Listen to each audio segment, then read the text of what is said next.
I'm expecting a call from Ginger Rogers. She's not happy with her representation, so who knows? Phil, it's Rose. Rose? Your sister. My son. Quand Bobby Dorfman, incarné par Jesse Eisenberg, débarque à Hollywood pour tenter sa chance, son oncle agent de star accepte de l'engager comme coursier. Il lui présente Vonnie, Kristen Stewart, chargée de lui faire découvrir les lieux, et Bobby ne tarde pas à tomber amoureux. On est dans Hollywood, ou du moins dans une mémoire comme ça, un peu fantasmée, magnifiée peut-être de ce qu'était cette époque magique, rêvée, des stars indépassables. Voilà. Et donc le film s'inscrit là-dedans et on est tout de suite, c'est tout de suite magique. Welcome to Hollywood. Il y a un côté juvénile extrêmement attirant qui tient à l'âge et au talent des interprètes principaux, Jesse Eisenberg, Kristen Stewart, Blake Lively. Donc c'est quelque chose d'assez sexy et souvent drôle. You're very sweet. Have you heard that before? You have this deer in the headlights quality. Thank you. Bobby découvre donc l'amour et le Hollywood des années 30. Pour Isabelle Régnier, le réalisateur new-yorkais offre ici une belle métaphore.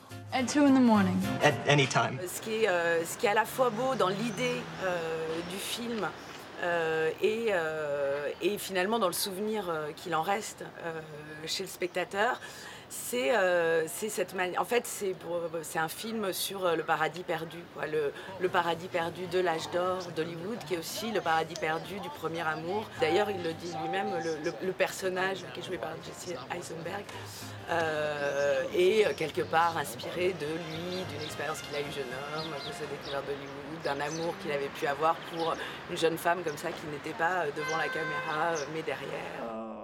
Un film très personnel et bourré de références à sa filmographie, selon Thomas Sotinel. On retrouve dans Café Society un peu toute l'histoire du cinéma de Woody Allen. C'est un film entre Hollywood et New York, c'est un film sur l'amour, c'est un film un peu sur le cinéma, c'est un film de gangster, c'est un film qui se passe dans les années 30, comme Radio Days, comme Zelig, et on a l'impression que Woody Allen a voulu faire une somme, pas un fourre-tout, mais une somme de son expérience du cinéma. Si l'amour et les paillettes du Hollywood de l'entre-deux-guerres sont au centre du film, Café Society est aussi un film sombre. C'est un film qui se passe dans la deuxième moitié des années 30. Il se termine sur un réveillon. C'est l'année nouvelle, c'est une fête, mais on est obligé de penser que, quelle que soit l'année, que ce soit 38, 39 ou 40 ou 41, c'est soit l'année de Munich, soit l'année de l'invasion de la Pologne, soit la chute de la France, soit Pearl Harbor. C'est de toute façon l'année d'une catastrophe et c'est ça que je trouve assez magnifique dans le film, c'est cette capacité à faire courir la tragédie sous la comédie et la futilité. Life is a comedy written by a sadistic comedy writer.